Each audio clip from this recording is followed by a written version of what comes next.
Hey guys, it's Danny. Today, hold on. What?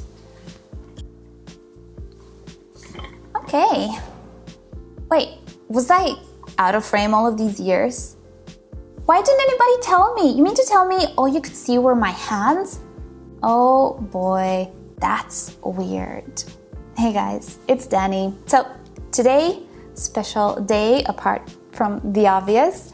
It is my 10-year anniversary here on YouTube. 10 years ago, on this day, I posted my first ever video titled Orchid Collection 2013. And today, I also want to watch this video with you guys. What am I getting myself into? It's gonna be very cringe, but I do wanna give you a little bit of the backstory of the video and kind of the story of how I started YouTube and how I started collecting orchids and all of that fun stuff. I think it's gonna be entertaining. I hope so. So yeah, buckle up because we're taking the cringe train, you guys. Oh my goodness. I will regret this. Hi everyone, welcome to the first video of the series. Let's clarify something from the very beginning. Why did I sound like I was half asleep? Well, back then, I used to watch a lot of ASMR-ish type of videos. They weren't really titled ASMR. I wasn't aware of the concept, but I really enjoyed soft-spoken videos or videos with soft sounds. I used to listen to them in my headphones to fall asleep faster because I had some issues falling asleep. I don't anymore, thankfully. I can fall asleep at gatherings now. I have a bedtime. I don't go out to parties, and if I do, it's gonna be rough next day. But back then, I had some issues. So I was using these soft-spoken videos, which were like makeup tutorials and even orchid videos. There were a few channels that were talking like this. I was using them to fall asleep. So I kind of tried to imitate a little bit the vibe because I liked it. Until one day, my then boyfriend, now husband, he saw my videos and he said, "Oh boy, your videos are so boring. Talk normally, be more jolly. You don't want people to fall asleep. You want them to learn about orchids, right?" And he was right. So a few videos in, I switched it up and I started to talk normal. But yeah, at the very beginning, I was doing this on purpose, which is, wow, it's so cringe now, but I did it on purpose because I felt like people needed soothing while learning about orchids for whatever reason. So that's why I talked like that. I did not talk like that in real life. This is how I talk in real life. That I hope you'll find entertaining and useful related to orchids. I know a lot of people like to watch orchid videos online. I know I do.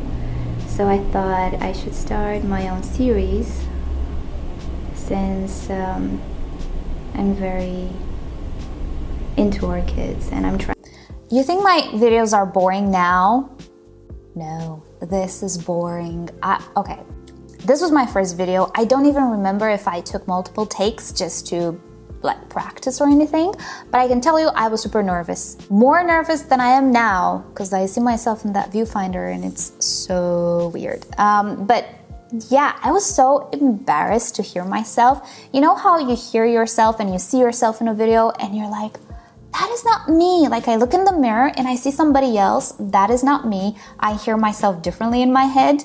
Well, I had the same experience. I was hearing myself on video and it was cringe and it was just like it wasn't me. It was like my voice was squeaky and, you know, it would just bother people. That's how I felt. So I was full of nerves, trying to gather my words, trying to keep it as cursive as possible. So I took a lot of breaks. That's the explanation of that. But at the same time, it was addictive and it was very fun. Very, very fun. Hence why 10 years later, I'm still doing it. Trying to raise my orchids and not kill them and make them flourish. So I thought I should start with showing you my orchid collection. Backstory about my orchid collection and actually how I started collecting orchids. So I had some Phalaenopsis orchids, like 3 or 4 for a few years. Back then I was in this period of my life where I wasn't home, I was kind of switching places, moving from place to place, and for whatever reason they were actually reblooming and doing well. I couldn't afford getting more, so I really enjoyed the ones that I had since I really wasn't capable of growing many other houseplants. The orchids were the first ones that were really thriving, so I really loved them, but I couldn't really afford to buy more. So when all of that period of my life ended and I came back home, I decided that I wanted to raise some money and buy myself some more orchids. And what you see in this video is the result of already 1 year of collecting orchids. I was also on this forum, local forum that is, and I was already talking to people there, but the thing is, I didn't really like some of the opinions on that forum. And there were quite a few of us that weren't really okay with what was happening. And I was already watching these videos on YouTube and thought, you know what? I can actually open an account and make videos of my own and put my own ideas and my own opinions out there, because I seem to disagree with a lot of what I'm hearing on these forums. And that was actually one of the reasons why I made a YouTube channel. I could have made a forum, but I have been an admin of a forum before, and I'm not going through that again. I don't like the forum upkeep. So videos just sounded easier, and they are easier. I started off with Phalaenopsis orchids. I have a lot of those.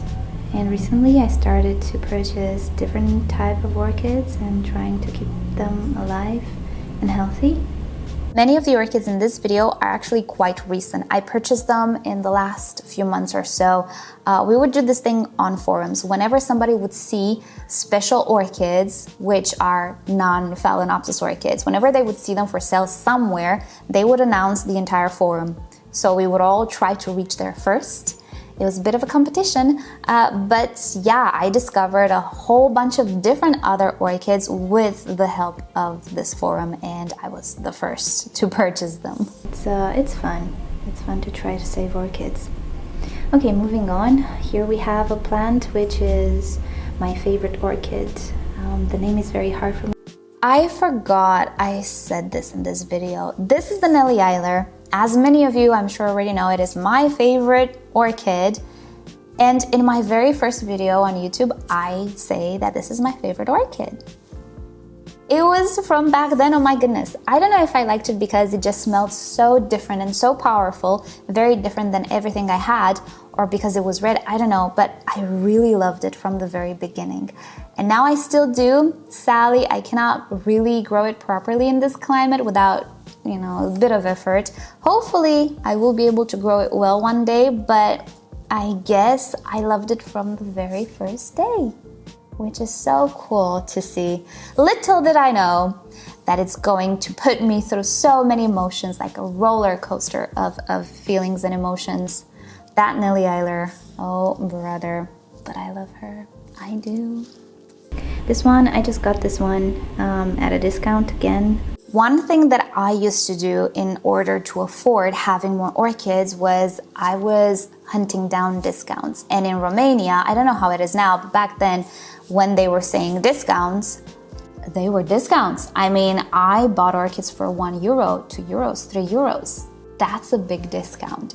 So because I didn't have money to spend on these orchids, I bought most of the oncidiums, I mean all of the oncidiums I think, that you see in this video. I think they were purchased at a discount. And some of them were in better condition than others. They were just not in bloom, but others were pretty sick. So I had to learn how to take care of them, how to bring them to health, which was invaluable. I know that nowadays we like to make videos and give advice to people on how to pick the healthiest orchid, but if I would have done that from the beginning, I don't know if I would collect this amount of knowledge so fast. A sick orchid will always teach you much more than a healthy orchid, and I focused from the very beginning on my channel on how to save sick orchids, because it was a thing. Everybody was complaining about orchids losing roots, losing leaves, and so on and so forth. So because I was purchasing them in bad condition, I was saving money,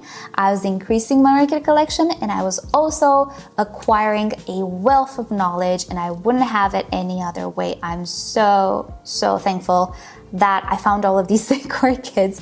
Not all of them made it, that's for sure, but most of them did actually, and this particular climate was actually very good for oncidiums. So I did have quite a lot of success. It boosted my confidence enough to make some tutorials even about them. As I learned, when it comes to Miltoniopsis and Eleilers and other things, it's not that easy. But with the usual oncidiums, I became really good, really knowledgeable with them. Here we have a Cymbidium orchid. It's the only one I have. It was a save again. Okay guys, I have to tell you something. Don't be mad at me. I don't like Cymbidiums. They don't like me either. So it's mutual. I'm trying to grow them and it's just not working out. I'm doing everything right, but I'm not really interested in them all that much, and they're not really interested to hang around with me either. So I don't know if ever I will have a garden. Maybe I'm gonna try to put them directly in the garden. Some people do that here and they have success. Cymbidiums are actually very popular here because we have mild winters and they can just live outside if you make sure they're a little sheltered from the wind. But maybe I can do that if I will have a garden. For now though, I think I'm just gonna stay away from Cymbidiums. I have enough orchids as it is. Cymbidiums though are just not for me at the moment. Who knows, maybe in 10 years I'm gonna have like a garden full of Cymbidiums. I don't know. For now, not my thing. As you may have noticed, my tags look something like this. They all have numbers. I have a humidifier. It's not on right now because it's raining. Ain't nobody using humidifiers nowadays. They don't need it. Actually, I discovered orchids do not need all of this amount of dedication, quote unquote, that we provide. They just don't. And it's not that I have higher humidity here, but the orchids that I collect are just not that fussy. Anyway, so this is about it for the first video. I hope you enjoyed it. If you have any questions, just leave me a comment. If you want to see more videos, subscribe, and I'll see you later. I'll see you later. Cringe. Okay. Well, you know what? It's my first video. It's how everything started. It's what led me to where I am now. So I don't regret anything, but I cringe a lot. Well, here we are today, you guys, in a totally different country. You can actually see me. Oh my goodness, you can see me. Let's address that for a second, shall we? Why wasn't I showing myself on camera? At the beginning, it was actually very acceptable not to appear on camera. And because I wasn't doing like makeup videos or fashion or things of the sorts, it wasn't necessary for me to be on camera. I could just focus on the orchids, which was my intent. I never started this channel to become known, famous, rich, you name it. I started it because I thought I had something to say about orchids. I was loving orchids to bits and I wanted to share them and I wanted to be part of this community, the online community, and I thought it would be so fun to just make some videos, and it is. It's very addictive and fun. However, what changed? In these 10 years, this platform grew so much and evolved so much and gave us so many possibilities of creating content that I felt, and I still feel, I guess, pretty limited. I mean, take for example, live streams. I would love to make a live stream and be live with you guys, answer your questions, and just have a blast, have fun. But how are we gonna do this? Am I gonna like put an orchid in front of you and I'm gonna speak from the back or something? It's a little weird. Yeah, I see it, you guys. I know, so I don't do live streams. Yes, Maya, I know, very funny. I used to do some live streams like a few years ago. We tried it, but it was so weird again because all you could see was this side of me and I don't know, I had to fill the space with something else. I had to constantly move around and show the orchids instead of just sitting down like I do now, talk to you guys. And this is much easier, obviously. And I feel like much better for the viewer as well. It's a more normal experience. But following my rules of not appearing on camera and stuff, you know, doesn't really vibe with all of the, I guess, type of content that is possible nowadays and how people created or actually molded this platform into becoming a, let's say, alternative to TV.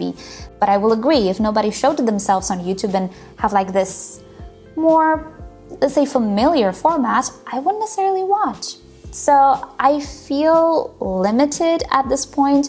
I do want to see if I can do some other types of content and just take advantage of what this platform is offering me, right? Again, the focus is on orchids, but I do feel like I am limited and I feel the need for something new, I guess, pretty much, hence what we're doing today. And yeah, I guess it is time to say goodbye to the old Miss Orchid Girl that was this anonymous floating hands on the internet. Put a face on the person and see what other types of content we can create from now on. And yeah, I just hope you'll enjoy my videos from now on as well. Thank you so much for watching my videos and being part of my community, and stay tuned for more videos. I don't know what type of videos, but there will be videos. That is a guarantee. Alrighty, I hope you all have a great day, and I'm gonna go buy myself cake and celebrate. Alrighty, I'll see you next time. Bye.